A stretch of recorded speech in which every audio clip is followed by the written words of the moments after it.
BSP की इस चुनावी जनसभा में इकट्ठा हुए पार्टी के सभी छोटे बड़े पदाधिकारी एवं कार्यकर्तागण, आज आप लोग देश में व जहां आपके उत्तर प्रदेश स्टेट में भी लोकसभा के लिए हो रहे आम चुनाव में अपनी पार्टी के उम्मीदवारों के समर्थन में मुझे सुनने के लिए यहाँ भारी संख्या में इकट्ठा हुए हैं, तो उसके लिए मैं आप सभी लोगों का हार्दिक दिल से आभार प्रकट करती हूँ। वैसे आप लोगों को ये विदित है कि हमारी पार्टी कांग्रेस, बीजेपी व अन्य किसी भी विरोधी पार्टी तथा गठबंधन आदि के साथ मिलकर नहीं, बल्कि अकेले ही अपनी पार्टी के बलबूते पर पूरी तैयारी व दमदारी के साथ ये चुनाव लड़ रही है। इसके साथ ही हमने टिकट बंटवारे के मामले में सर्व समाज के लोगों को उचित भागीदारी भी दी है, जिनको जिताने के लिए पार्टी के लोग पूरे जी जान से लगे हैं। हालांकि आज आपकी यहाँ इकट्ठा हुई अपार भीड़, पीछे तक भीड़ मुझे काफ़ी नज़र आ रही है, तो आज यहाँ आपकी इकट्ठा हुई अपार भीड़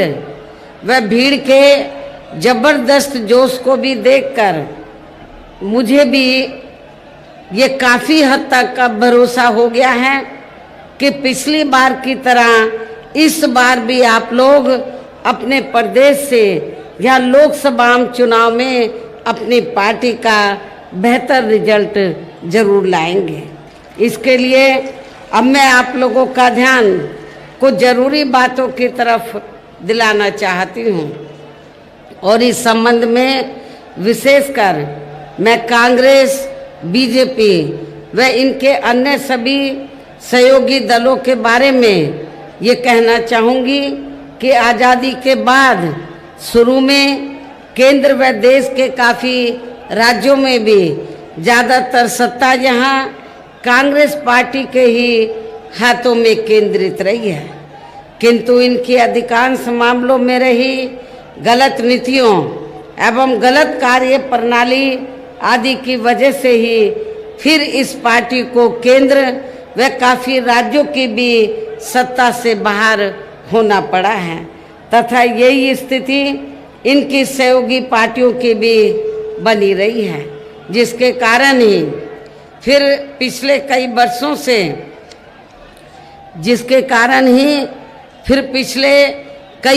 से भारतीय जनता पार्टी व इनके सहयोगी दल केंद्र एवं काफ़ी राज्यों की भी सत्ता में काबिज हो गए हैं, लेकिन इनकी भी ज़्यादातर रही जातिवादी, पूंजीवादी, संकीर्ण, सांप्रदायिक व द्वेषपूर्ण नीतियों एवं कार्य प्रणाली आदि से तथा इनकी कथनी व करनी में भी काफ़ी अंतर होने की वजह से अब ऐसा लगता है इस बार ये भारतीय जनता पार्टी भी केंद्र की सत्ता में आसानी से वापस आने वाली नहीं है, बशर्ते यदि ये चुनाव इस बार फ्री एंड फेयर होता है तथा आम चर्चा के मुताबिक वोटिंग मशीनों में भी कोई गड़बड़ी आदि नहीं की जाती है, और वैसे भी इस बार चुनाव में इनकी कोई भी पुरानी व नई चल रही नाटकबाजी, किस्म किस्म की नई ये नाटकबाजी करते रहते हैं। नई चल रही नाटकबाजी, जुमलेबाजी व गारंटी आदि काम में आने वाली नहीं है, क्योंकि अब देश की जनता काफ़ी हद तक इस बात को समझ चुकी है कि इनकी पार्टी ने अब तक देश के विशेषकर गरीबों, कमज़ोर तबकों, मध्यम वर्गों एवं अन्य मेहनतकश लोगों को जो इन्हें अच्छे दिन दिखाने के असंख्य प्रलोभन भरे वायदे किए हैं तथा अनेकों हवाई व कागजी गारंटी भी दी है, तो उनका जमीनी हकीकत में अभी तक भी इन्होंने लगभग 1/4 हिस्सा भी कार्य पूरा नहीं किया है। आप लोगों को मालूम है, जब पिछली बार लोकसभा का आम चुनाव हुआ था और उससे पहले भी लोकसभा के हुए आम चुनाव में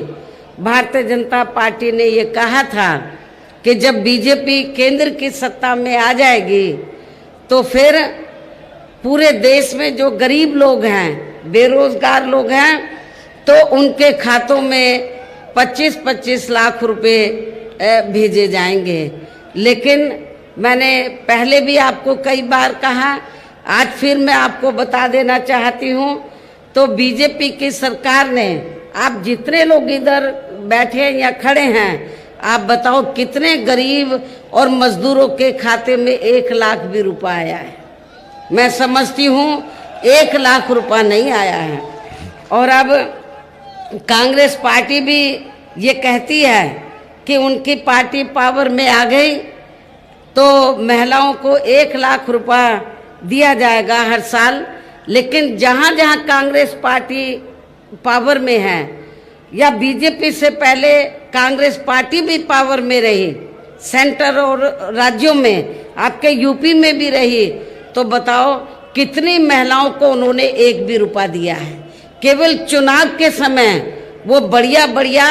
हवाई वादे करते हैं, आपको गुमराह करते हैं वायदों की आड़ में। लेकिन आप लोगों को बहुत ही ज़्यादा सावधान रहना है। जब ये पावर में आ जाते, सत्ता में आ जाते हैं, तो ये उसके ऊपर ईमानदारी निष्ठा से अमल नहीं करते हैं। बीजेपी ने भी सत्ता में आने के बाद जो भी चुनाव के दौरान उन्होंने वायदे किए थे, तो उसका इन्होंने लगभग 1/4 हिस्सा भी कार्य पूरा नहीं किया है, बल्कि इनके स्थान पर इनका ज़्यादातर समय व ताकत भी यहाँ इनके अपने चहेते रहे बड़े बड़े पूंजीपतियों एवं धन्ना सेठों को ही ज़्यादा से ज़्यादा माला माल व धनवान आदि बनाने में तथा उन्हें हर स्तर पर छूट देने व बचाने आदि में ही लगी रही हैं, जिनके अधिकांश आर्थिक सहयोग से ही ये पार्टी व अन्य पार्टियां भी अपना संगठन चलाती हैं तथा चुनाव आदि भी लड़ाती हैं, जिसका काफ़ी कुछ खुलासा बॉन्ड की आई रिपोर्ट से भी हो जाता है। इसके साथ ही अब ऐसा लगता है कि कांग्रेस पार्टी की तरह ही बीजेपी ने भी केंद्र की तमाम सरकारी जांच एजेंसियों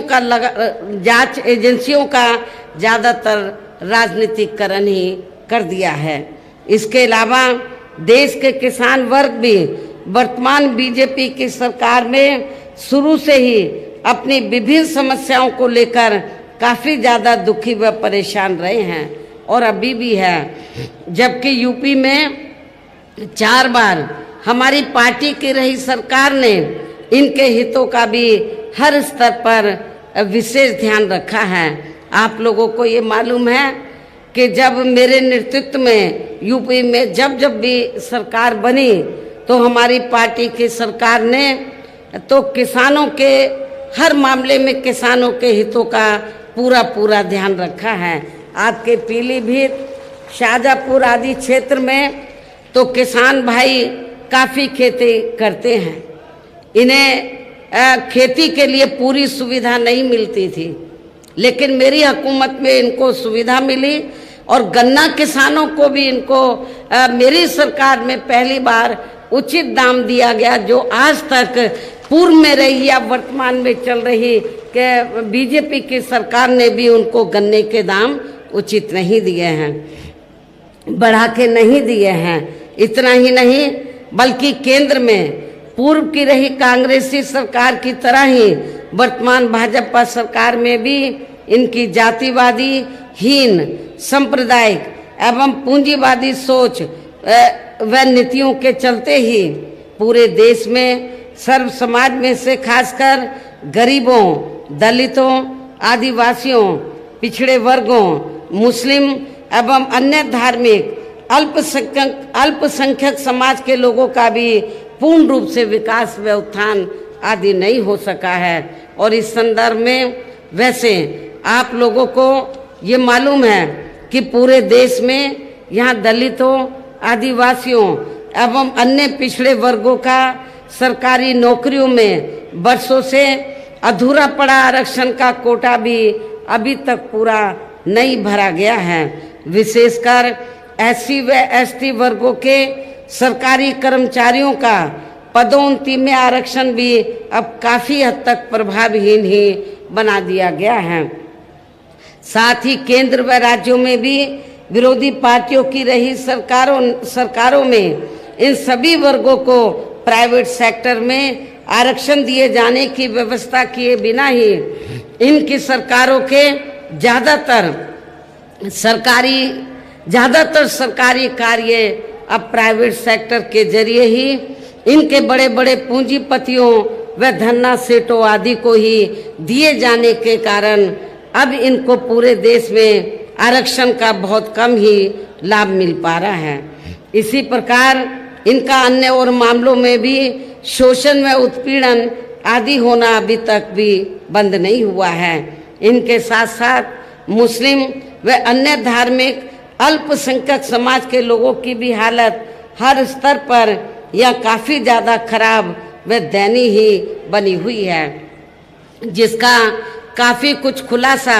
सच्चर कमेटी की रिपोर्ट में भी किया गया है। इतना ही नहीं बल्कि पिछले कुछ वर्षों से केंद्र व अधिकांश राज्यों में भी बीजेपी व RSS की सरकारों के चलते हुए अब इनका विकास व उत्थान आदि होना भी लगभग बंदशाई हो गया है। आए दिन इन पर खासकर हिंदुत्व की आड़ में हो रही, धर्म की आड़ में और उसमें भी खासकर हिंदुत्व की आड़ में हो रही जुल्म जाति भी यहाँ काफ़ी ज़्यादा चरम सीमा पर पहुँच चुकी है। इनके साथ साथ अपर कास्ट समाज में से विशेषकर गरीब लोगों की भी हालत हमें कोई खास अच्छी नज़र नहीं आती है। इनकी गलत कृषि नीतियों के कारण ही किसान वर्ग भी आए दिन आंदोलित ही रहता है। साथ ही इनकी गलत आर्थिक नीतियों की वजह से देश की अर्थव्यवस्था पर भी इसका काफ़ी बुरा प्रभाव पड़ रहा है, जिससे यह विशेषकर छोटे एवं मध्यम वर्गीय व्यापारी वर्ग भी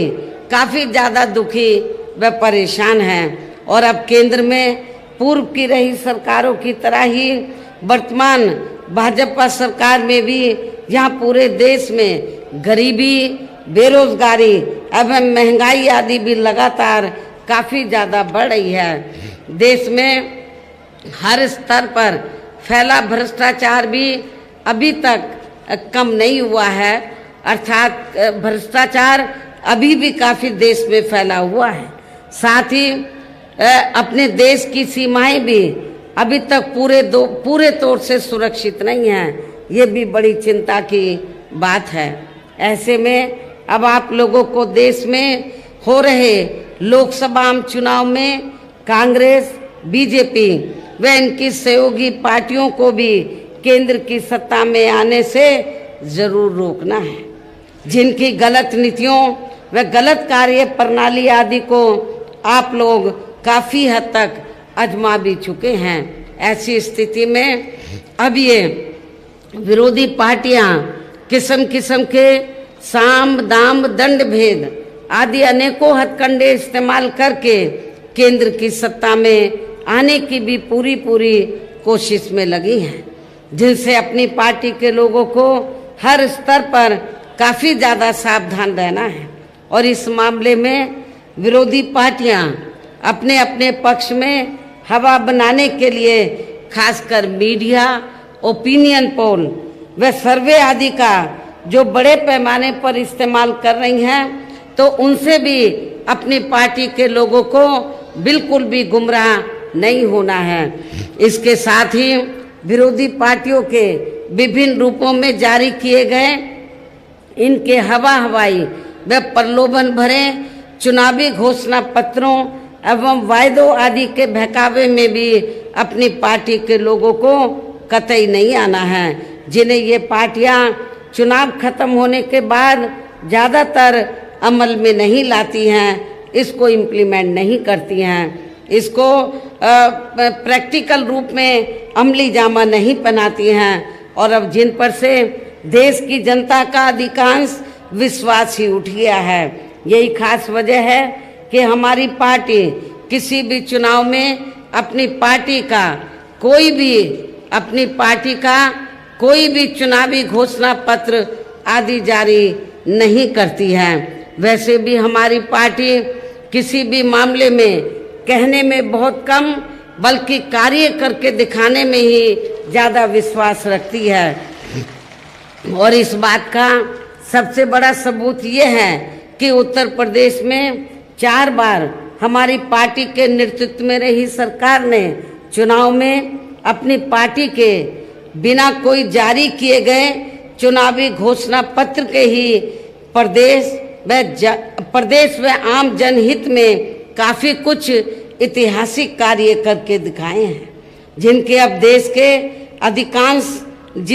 देश में अधिकांश पार्टियों की सरकारें काफ़ी उसकी नकल भी कर रही हैं। जबकि इस मामले में हमारी पार्टी का ये कहना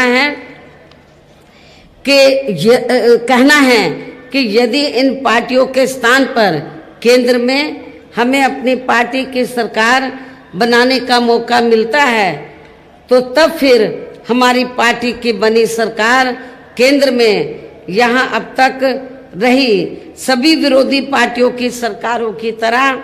केवल हवाई व कागजी कार्य आदि नहीं करेगी, बल्कि उत्तर प्रदेश की तरह ही जमीनी हकीकत में ठोस कार्य करके दिखाएगी। और इस संदर्भ में खासकर मैं ये कहना चाहूँगी, केंद्र द्वारा देश में पिछले कुछ समय से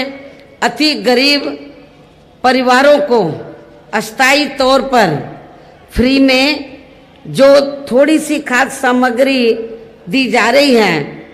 तो उससे इनका स्थायी तौर पर भला होने वाला नहीं है। और इतना ही नहीं, मुझे ये भी मालूम हुआ कि चुनाव के दौरान बीजेपी और आरएसएस के लोग गांव-गांव में जाते हैं, अपना थैला लटका लेते हैं और गांव-गांव में जाते हैं और जाकर ये कहते हैं कि देखो मोदी जी ने तो आपको खाद्य सामग्री दी है, दाल दी है, आपको चावल दिया है, उसके साथ में नमक भी दिया है। आपको मोदी जी का नमक जरूर हलाल करना है और आप लोग उनके बहकावे में आकर तो अपना वोट उनको दे देते हैं कि भाई नमक तो जरूर हलाल कर देना चाहिए। नमक खाया है मोदी का हमने, लेकिन आपको मैं ये बताना चाहती हूँ ये नमक मोदी का नहीं है, बल्कि आप लोगों के टैक्स के पैसे का ये नमक है। इसमें मोदी की कोई मेहरबानी नहीं है। पूरे देश में जो जनता टैक्स देती है उस टैक्स के पैसे से आप लोगों को ये नमक या दाल, चावल या आटा आदि दिया जाता है। ये कोई इनकी मेहरबानी नहीं है, ये आप लोगों को अपना टैक्स का पैसा है, इसलिए आप लोगों को कतई भी गुमराह नहीं होना है। वैसे भी इनकी ये जो थोड़ा खाद्य सामग्री दे दी, दाल चावल दे दिया, तो इससे आपकी जो समस्या है तो उसका ये स्थायी हल होने वाला नहीं है। और वैसे भी इनकी ये जटिल समस्या देश में हर हाथ को काम देने से ही केवल दूर हो सकती है, जिसकी तरफ हमारी पार्टी की बनी सरकार विशेष ध्यान देगी। साथ ही देश में पिछले काफ़ी वर्षों से आए दिन बढ़ रही गरीबी, बेरोजगारी व महंगाई आदि से भी जनता बहुत ज़्यादा दुखी व परेशान है, जिसे भी आर्थिक नीतियों में तब्दीली करके जरूर दूर किया जाएगा। धर्म की भी आड़ में, हिंदुत्व की भी आड़ में पिछले कुछ वर्षों से खासकर मुस्लिम समाज के लोगों का द्वेष की भावना से जो इनका काफ़ी ज़्यादा शोषण व उत्पीड़न आदि किया जा रहा है, तो इसे भी ज़रूर रोका जाएगा। और ये सब हमने अपनी यूपी की रही सरकार में काफ़ी कुछ करके भी दिखाया है। इसके अलावा हमने यूपी में सर्व समाज में से गरीब एवं बेरोजगार लोगों को बेरोजगारी भत्ता आदि न देकर बड़ी तादाद में उन्हें रोटी रोजी के साधन भी उपलब्ध कराए हैं। जो अब ये कार्य भी अधिकांश ठंडे बस्ते में ही पड़े हैं, जिनको फिर सरकार बनने पर प्राथमिकता दी जाएगी। कहने का तात्पर्य ये है कि देश में इस समय हो रहे लोकसभा आम चुनाव में विरोधी पार्टियों के जारी किए गए उनके हवाई व प्रलोभन भरे चुनावी घोषणा पत्रों आदि के बहकावे में अब यहाँ खासकर देश के अति गरीबों, मजदूरों, बेरोजगारों एवं अन्य जरूरतमंद लोगों को बिल्कुल भी नहीं आना है। और अब इन्हें ऐसी सभी विरोधी पार्टियों को हर हालत में केंद्र की सत्ता में आने से जरूर रोकना है, जिनकी कथनी व करनी में काफ़ी अंतर रहा है तथा जिन्हें ये लोग बरसों से काफ़ी आजमा भी चुके हैं। ऐसे में अब मेरा यही कहना है कि आप लोगों को अपने खुद के व अपने प्रदेश एवं देश के भी हित में अपने वोटों को यहाँ कांग्रेस, बीजेपी व अन्य विरोधी पार्टियों को न देकर केवल अपनी एकमात्र हितैषी पार्टी बहुजन समाज पार्टी को ही देना है। जो ये पार्टी उत्तर प्रदेश की तरह ही केंद्र में भी अपनी पार्टी की सरकार बनने पर फिर पूरे देश में यहाँ अपनी पार्टी की सर्वजन हिताय व सर्वजन सुखाय की नीतियों पर आधारित सरकार चलाएगी। इसके साथ साथ केंद्र से जुड़ी आपके क्षेत्र की जो भी यहाँ स्थानीय समस्याएं होंगी तो उन्हें भी फिर जरूर दूर करने का हर संभव पूरा प्रयास किया जाएगा। इसके साथ ही यहाँ गरीबों, मजदूरों, बेरोजगारों, कर्मचारियों, किसानों, छोटे व्यापारियों एवं अन्य मेहनतकश लोगों के हितों का भी विशेष ध्यान रखा जाएगा। सर्व समाज में से खासकर दलितों, आदिवासियों, पिछड़े वर्गों, मुस्लिम व अन्य धार्मिक अल्पसंख्यक समाज के लोगों के विकास एवं उत्थान के साथ साथ हर स्तर पर इनकी सुरक्षा आदि के लिए भी सख्त कदम उठाए जाएंगे। और तभी ही फिर यहाँ वास्तव में अपने देश के महान संतों, गुरुओं व महापुरुषों में भी विशेषकर महात्मा ज्योतिराव फूले, श्री छत्रपति शाहू जी महाराज, श्री नारायण गुरु, बाबा साहब डॉक्टर भीमराव अंबेडकर एवं मान्यवर श्री कांशीराम जी आदि का अधूरा सपना जरूर साकार हो सकता है, जिनको यूपी में हमारी पार्टी की रही सरकार द्वारा हर स्तर पर पूरा आदर सम्मान दिया गया है। इन्हीं खास बातों के साथ ही अब मेरा देश व आपके स्टेट के भी हित में, आपके क्षेत्र के भी हित में यही कहना है कि हमारी पार्टी ने आपके पीलीभीत लोकसभा की सीट से श्री अनीस अहमद खां उर्फ फूल बाबू को, तो मैं ज़्यादातर इनको फूल बाबू ही बोलती रहती हूँ। पीलीभीत लोकसभा की सीट से श्री अनीस अहमद खां उर्फ फूल बाबू को, शाहजहाँपुर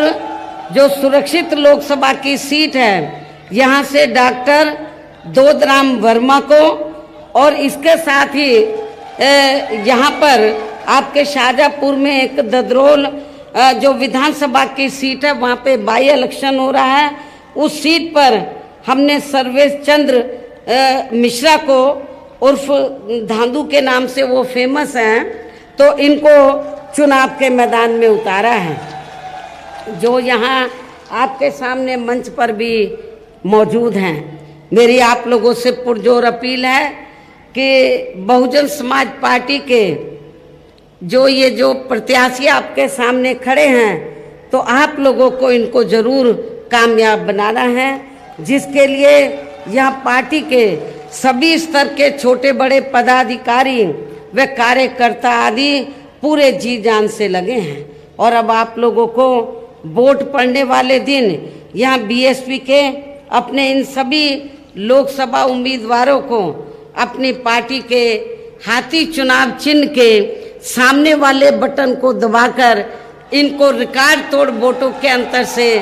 ज़रूर कामयाब बनाना है। और वोट वाले दिन